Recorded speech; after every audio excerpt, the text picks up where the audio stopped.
Welcome to the Choice, Change and Action podcast, where you get to choose, change and take action to create a different today and a different future. These are my stories of choice, change and action, along with the phenomenal guests I have on here. From a really young age, I've always desired to create a change in the world. The planet has been a constant inspiration to me, and Access Consciousness has shown me the tools to know that anything is possible.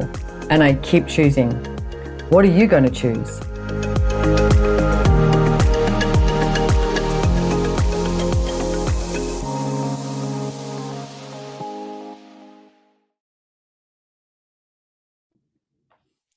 Hi everybody, welcome to the Choice, Change and Action podcast. So you are with me, Simone Milasas, your host. And don't forget that if you are listening to this, you can also flip over to YouTube and you can catch us on YouTube as well, so that you can see the lovely, beautiful Melanie, who has joined us here today. Hello, Melanie Meade. How are you today? Hey, I'm good, thank you, Simone. Thanks for having me on. And you look so beautiful.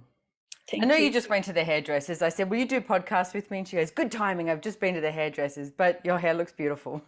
Thank you. So it is good timing. And where are you at the moment? I'm at home in Ireland. In Ireland. Okay. And I am in New York at the moment. I've just been to Costa Rica, to El Lugar, which was absolutely amazing. Next week's episode after this is going to be incredible. It's actually with Gary Douglas, and we're talking about the place, which means El Lugar in Spanish. And it's like, we've got the property, we've got the book, and we've got the movie coming as well. So how does it get any better than that? So don't miss that. But I'm in New York at the moment. I'm heading to Milan tonight because I have a choice of possibilities live at the castle, which I'm super excited about going to the castle. It'd be good. And today I asked Melanie on here because I wanted to talk to her about creation. And just before we went live, I was like, okay, what are we talking about with creation? And she goes, that's a good question, because so many people always, talk to her about how creative she is. So what is creation for you? It's still a great question, because for me, it's just something that's extremely natural. Like, I think a lot of people judge creation to be art, music, dance, and through working with you as well, we get to see how creative business is, but also it's bigger than business. It's creating your life, so it's actually, for me, it's an energy. The way I describe it is, when I was a kid, I grew up in the countryside, and I lived by fields and it was beautiful or whatever, but it was an energy that brought me a joy. And from that space, I knew anything was possible. Then throughout life, as you kind of go through life and people don't understand you, the dullness kicks in, the glass comes off, you forget that it exists. So it's really been, for me, an uncovering of what that energy is to me. And then from there, how do I express it in all the different parts of my life? Okay, there's two things I want to ask you about, because you said something that's really key, I think, to a lot of people listening, is that people don't understand you. Mm-hmm. Can you talk about that? Like, what, because I work with you, and I know, and I've worked with you, for quite a while now, actually. I don't know. I like this emoji, the one that puts the two hands up. Yeah, I don't know how long, but it's been quite a long time. And you are a unique person to work with. Here's the way I described you the other day to Gary Douglas, who's the founder of Access Consciousness. I said, she gets shit done. I said, she just gets shit done, on the side. She's just like, boom, boom, boom, boom, boom, boom, boom. And you are incredibly creative. The one thing I notice is you will educate yourself a lot. You'll educate yourself, and then you won't sort of be like, hey, I know this now. You'll just like implement it or try it out or give it a shot, and then see how it sort of picks up, which I think is incredible. But you are, I'm going to say, like, your X-Men of magnitude. It's like the way you talk, think, be, etc.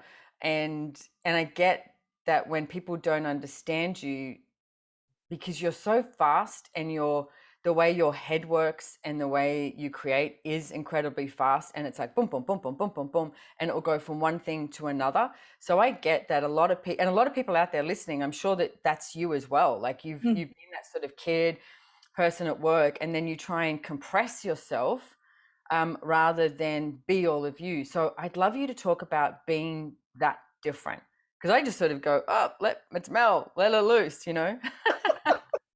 Well, I think some of the identifiers for people are, like, for me, it would be if you find you're fumbling over your words a lot, or you have like so much in your head and you don't know how to get it out your mouth. Things like where you might not speak up because you might be afraid you sound like an idiot, you know, like all these different things. You're probably really fast as well. Like I spoke to somebody recently and I said, you know, when you look at a wheel of a car and it looks like the wheel isn't moving, but it's moving really fast. So if somebody thinks that you're slow or you're not creating and you're like, but I'm giving, you know, so much and I care, like chances are you're probably really fast that people can't see it. So for me, kind of growing up, I thought everything was normal. So my world was, to me, it was normal. It was normal to think a particular way or express a particular way.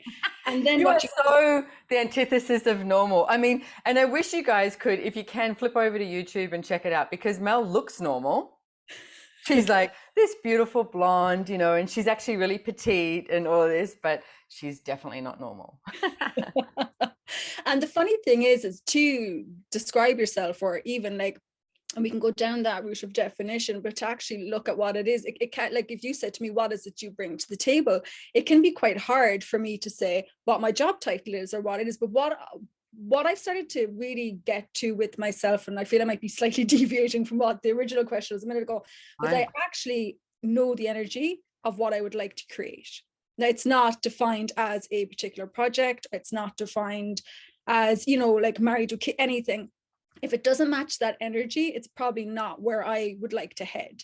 So like, I suppose I do educate myself. There's things I've started to discover I really, really enjoy. But also it's kind of, how would you word it now?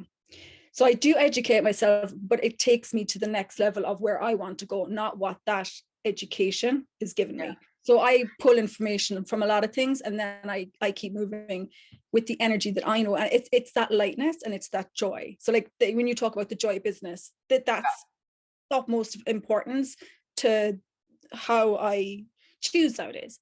Yeah. Well, you mentioned that right at the beginning, like growing up in the countryside and, you know, being in the fields and that joy. So, I know that I did ask you, it's like, you know, acknowledging like that difference that you be and people don't understand you. And with that joy that you perceived as a kid and growing up, and then now the joy in business and the joy of projects, choices, etc. And it's a hard question, I get it, but it's like, can you sort of walk us down that flow of what that joy has been for you? Like navigate, like from a kid to now. Yeah, from a kid to now. So like it was just sheer joy as a child. And I think what would kick in is so like, you know, we regularly say, you know, if you're feeling a little stressed or whatever, like going out into nature doesn't judge. And that was a place of great peace for me. And then obviously it was all around me because I grew up in the countryside and things like animals and stuff like that. It's when you start kind of dealing with people or communicating, you know, kind of going out into the world, and people would how would you word it? Like people made me out to be something I was not. But what happened was I took it like nobody would have looked at me as an X-Men, or kind of nobody even knew some of the stuff I struggled with. But there was that air of like, you know, being made to be like, I know like if you're on YouTube, I've blonde hair and brown eyes, but I grew up in Ireland in the 1980s and I looked foreign, and foreign in Ireland was Spanish or French. So we came a long way since then. But people would come up and go, are you French? And you'd be looking at them going, no. You know, where's this coming from? And that's only like a small keynote, you know, like it's just like it's this little, and nowadays that sounds ridiculous when you look at how much the world has opened up, but like I always felt different. I said like another small example would be when we were like, Ireland again is a very Catholic country, and we were making our Holy Communion, we had mass, and they gave me a prayer to say, but you had to walk up to the altar and you had to bow and turn, and you had to turn right. And I kept turning left, and I couldn't. They were like, you have to turn right. And I'm like, okay. And I go up and I turn left. And every time we practiced, I could not turn right. But like, they eventually fired me, gave my prayer to someone else, and told me for the main event. You got fired from saying a prayer at the age of 7. And so what happened was, so they said I'd get a prayer for the communion. So I was like, oh dear, like I got that wrong, but I'll get the prayer for the communion. And when the communion came, I didn't get a prayer, and somebody in class piped up and said, you said you'd give one to Melanie. And they were like, oh, yeah, but she's not getting one. So, I mean, like, these are all little things, but you start to notice there's no place for you. You can't turn right. You don't fit in. You look foreign. Another thing was sometimes the way I read can sound a little bit slower to other people. So, like, you read funny, or I have a very expressive face. They'd go, I'd love to know what you're thinking, but people would always laugh at my manners or demeanor, you know, like little things. And I'm sensitive, God bless me. So you start to notice you don't do it like everyone else. As then kind of moving into teenage years, there was a lot of bullying, and I had a business teacher that actually kind of got in on that too. So there was a lot of humiliation and being different. And then I was told a lot of things. Yeah. I was told I'd make nothing of my life, you know, like I was basically destined for poverty. But I learned a really bad habit was to take it on the chin, to suck it up and take it. So I spent a lot of my life in that kind of going, like feeling very humiliated in a lot of circumstances, because a lot of people would point out how different I was. And then when you look at the word different, how is I different? I'm not sure. But what I've learned over the years is I can be quite confronting by the way that I look at things, because I look at things with far less judgment than your average person. And I'm willing to explore and look around. Now, I might not always agree or look at certain circumstances and go, like, I might kind of go, that's not really my thing, but I'm way more flexible in my brain. So people needed to put me in a box. They need to say, you're this, you know, like you're argumentative, let's say. Do you know what I mean? Or why do you always have to be the person that says that? So you start to learn, oh, there's no place for me. And you start to kind of backing off a little. But what actually happens is, with what it turns out to be talents and capacities, you turn them in on yourself, and it doesn't go away. It actually gets worse. So it starts showing up more, because all the parts that you're hiding they're still there. And you're kind of wondering, how am I creating relationships like this or environments like this? But I had that judgment with me all the time, because I was desperately trying to not stand out so that I wouldn't be ridiculed. So I, bastardized a lot of the way that I created for quite a long time. And then what happened? Like, then what next? Because I don't see that that's the way you are now. No, and it's not. With and yet, I want to say, I don't see that that's the way you are now, but I get that there's still people out there who don't get you. But for me, I think you're okay with that. You're just like, okay, okay. I am. Cup of tea. Exactly. And that's a saying, you're not going to be everyone's cup of tea either. And in a world where everyone's trying to create and put something out there and X, Y, and Z, they're trying to do it like everyone else. And then the people that are trying to be different are fighting their gifts in order to be different. So what actually happened was, and we'll be circling back to when I was a kid in the countryside, I wouldn't call, I definitely would have been a very anxious person, but I never in the past identified. I had a small kid, I was working, there was a lot going on, I didn't fit into the world. There was just, I was pent. But what happened was, so I would go to, get energy sessions, whatever was going on. So I went to this lady, and she put her hands on my head.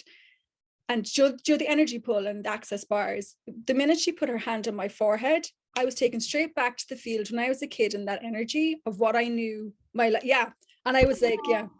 So when the session was the session was what, an hour or something, and I was like, what's that thing you did start? Because I was like, boom, it was kind of like I'm home, a bit like ET. Yes, I'm there, like this is it. I was like, there's the energy, that's what's been missing, it's back, let's go.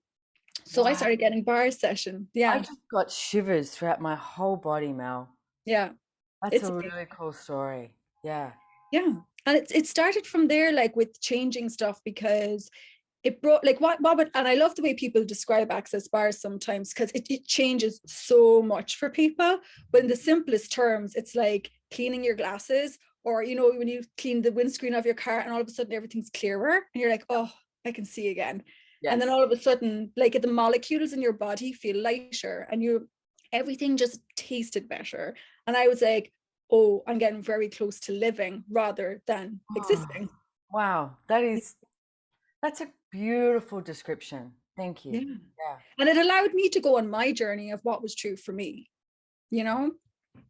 Has its ups and downs, but like genuinely, the more you start to embrace it, I think I wouldn't say like if I woke up and felt wrong, I'd attack it, but I'm more willing now to go, okay, like this is not going to destroy me. If this was a talent and capacity, what would it be? And I think the more you show up as yourself, you know, you're going to annoy certain people, but you're not going to notice because there are people that are asking for the gifts that you have. I love that. You're going to annoy certain people. Oh God, I think I annoy a lot of people. But it's It's like, okay. exactly like, yeah. But when you go, like when you look at famous artists of the past, or even Nicholas Tesla died poor and alone in a hot, you know, like in Yeah. a rundown apartment. Like we don't need to do that to be super creative and bring something different to the world, but people aren't going to understand you. And the more that I looked at how different I was and how, okay, people might not get this, look, you have a choice. You can give up and exist, or that spark that's inside you, you can at least see what it is for you. Do you know what I mean? It could be, and it's everyone's different. I found out something very interesting recently. You know the way every snowflake is unique and our fingerprints are? So is Yes. your lips, your lip print. Ah, Yeah, everyone has it. And I was like, wow, so many unique things in the world that we have, yeah. and we make ourselves wrong. And we can look at the beauty of having a unique fingerprint. It's so special, or now in this case, lip prints, or when you look at a snowflake and you're like, that's so amazing. And you won't look at yourself like that. And we don't look at a snowflake and go, it's amazing, because we are just in awe of how beautiful it is. What if we were in awe of how beautiful we are? Yeah. Yeah. Mm. Wow, Mel, I love this. This is great. So what next? Like what tools could you give some people in order to start to discover who they are, no matter what it takes, no matter what it looks like, no matter what anybody is, energetically projecting and energetically judging them? Well, one of the ones we just spoke about is access bars. I know you talk about it a lot. Get your bars run. It's wonderful to even try and see, because when you kind of like have that decompression or de-stress, it's so much easier to look at what's going on. I always use the analogy, like, cause I have a son, so when he was small, he was, always busy, and I was always tired. And trying to look at something from a stressed perspective doesn't always make it easier. If you can do that one small thing for yourself, you'll actually start looking at what's important and what can fade away. Yeah. The second tool that I still use a lot to this day is the tool of who does it belong to, because we like for me in particular, like my brain, and it can still, and it's a capacity, can look at what's going on for people. Do you know what I mean? But taking it on as mine, or I can't do it because, or I'm stupid, or I'm slow, or whatever, doesn't serve you either. So it's kind of a funny, tricky tool. And if you want to expand on it, please do. But it's so confusing to some people, but it's a game changer. And it was one of the first tools I was given after I got my bars run. I used to walk around for every thought, feeling, and emotion. And so, who does it belong to? Like, return to sender, because we take on so much stuff and we're conditioned by what goes on around us. And like a lot of the time, even when you travel to different countries and you see, like, we're so used to like how we grew up with money, or how we grew up, like single family, blended family, traditional family, you know what I mean? And again, like I said to you, the way I was growing up was just the way it was normal. I didn't see it as different. Yeah. It's interesting too, because I'm in New York, and waking up here this morning, I've been at El Lugar, like the property in Costa Rica. And I was just saying to Gary Douglas this morning, I was there for 11 days and I had my bars run once, and I didn't have this sense of like I had to get my bars run, because the land in El Lugar was so nurturing and had such a sense of peace to it. And I got to New York and woke up this morning and went, oh God, it's like, I'd love to get my bars run. I was like, it's such a different energy. And I mean, I love New York, but you're surrounded by a lot of people. So that intensity, it's like, it creates this, well, I'm going to rhyme. It creates a density, like, and using that tool when you are in a place like this or anywhere, but it's like, who does this belong to? Because it just sort of goes like this, and you're like, whoa. And you can, like, I woke up at 4 o'clock this morning, and it was it was cold and dark, and I was like, oh, should I get up now? And then I fell back asleep. And by the time I woke up, it was about 7:45, and everyone was busy, and you could perceive that busy energy. And it was such a variation from 4 o'clock in the morning to 8 o'clock that you were like, wow. And how many times do you start to go, oh, you get up and you're like, got to get busy. Judge yourself for waking up at 8. Like, I love that when people go, I slept in, and you judge yourself. For what? You slept till 8 o'clock. Who cares? Who cares if you slept till midday? Like, stop judging yourself. But that energy of judgment is there, and it's really prevalent. So that tool of who does this belong to, breathe, take a big breath, and it's like, who does this belong to? And if it lightens up, it's not yours. So it's every thought, feeling, emotion. And in truth, we say 99%, but in truth, it's 100% of the thoughts, feelings, and emotions. They just aren't yours. Yeah. And the other thing you said there too is breathe. Like, it sounds like a very simple concept, but your body can feel very contracted when you do that, when you go into judgment. And I was in the city today, and I'm not a peoply person. Too peoply out there. I love that saying. It's too peoply out there. And I was on an escalator. Like I'm very sensory as well. So I probably, like, not even energetically, but like I was on an escalator and I was like, this is too bouncy for me. Like, I wasn't really having a lot of fun getting to where I needed to go. But first thing was that tool, who does it belong to? But the second thing was expand out. So basically, rather than feeling like the world is compressing in on you, it's actually more like opening up the energy that you are out into the world. And the way I do it is I just breathe in and I breathe out. And as I breathe out, I just imagine that turning basically that compressed energy and opening it up and putting it out. Because one of my favorite sayings, and we've heard this in classes in the past, we spent a lot of time, and with my story of growing up, how dealing with the world, how do I need to hide, how I'm going to make this okay, how, and you're just like looking outwards. So rather than, and the saying, how am I going to deal with the world, is how is the world going to deal with you? And that's more, rather than fight or kind of proving a point, it's opening up to the adventure, but also like not carrying the weight of everything that's going around you and being a leader of a different possibility. And that's something that really gets me excited and going and talking all day about. I love that. So let's do this right now. It's like, wherever you are right now, it's like, if you can, shut your eyes if you want, or if you're driving, don't. But it's like, just take a big breath, and as you breathe in, every single molecule in your body, right? And then as you breathe out, expand out, 100,000 kilometers, 100,000 miles, whatever it is for you. And it's like, expand out, because you are bigger than your body. And most people put themselves like inside their body. Your body is here, you can touch it, but you are so much bigger than that. You are an infinite being. And it's like, Mel's in Ireland, I'm in New York, and I'm heading to Italy. You can access all of that as a being.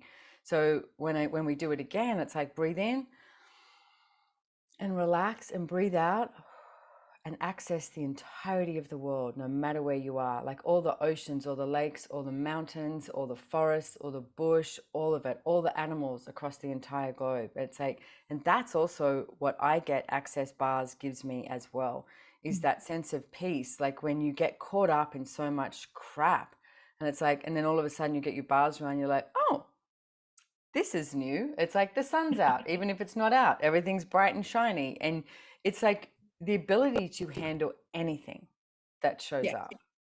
Yeah. Very much so. And with a lot of ease.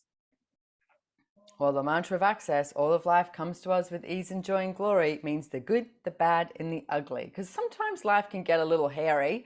So we're not saying that everything's like, rainbows and unicorns all the time. It's like, sure, rainbows and unicorns are there, and sometimes there's some shit that shows up. So how are you going to deal with it? So what choice can you make today that makes your life easier? So Mel, is there anything else you want to, give the listeners about this topic?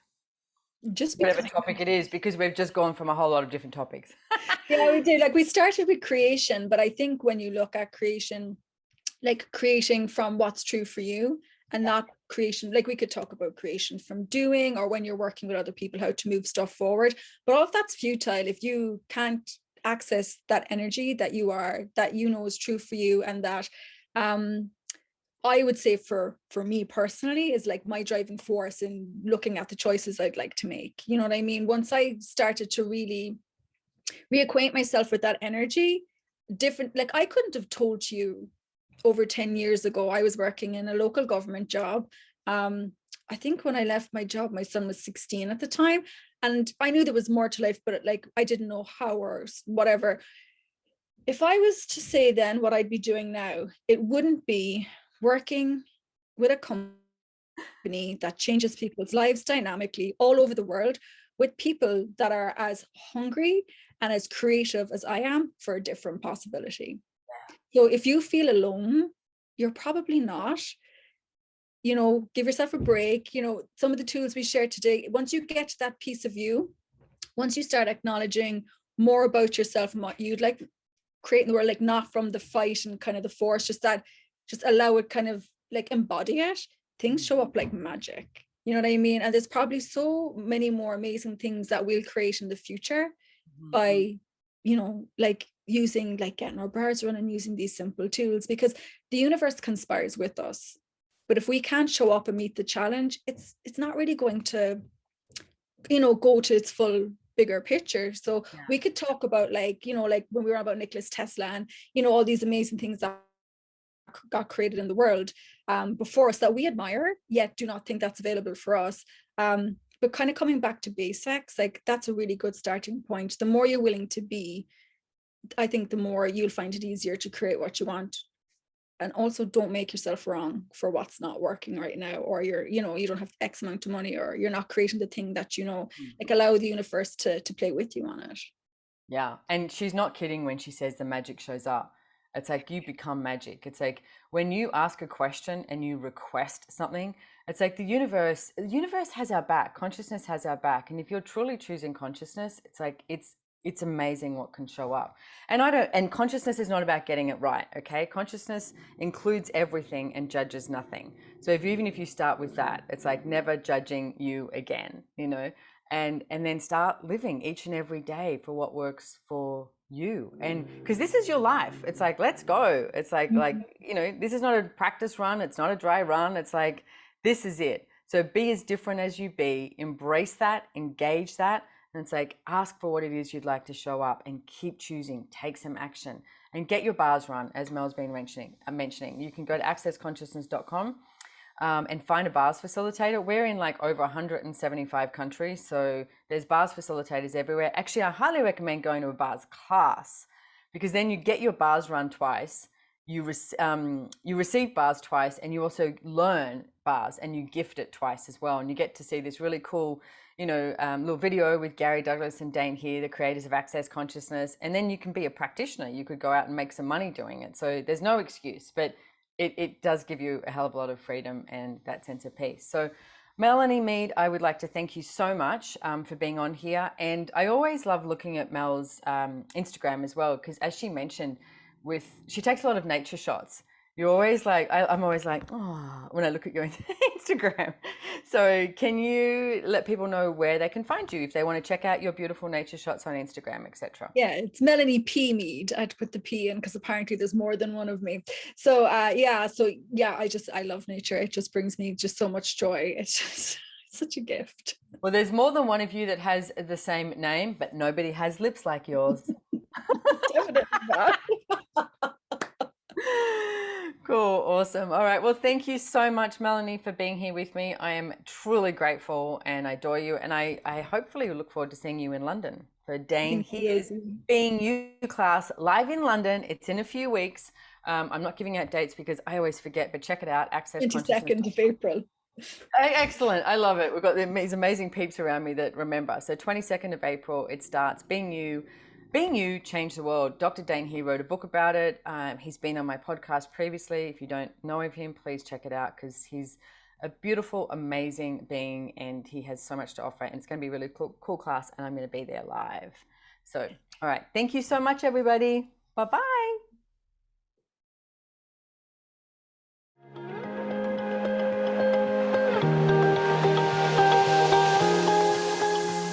If you enjoyed this podcast, please make sure to hit the follow or subscribe button on your favorite listening platform to get notified of new episodes. We read all the reviews, so if there's any topic you would like to hear about, let us know.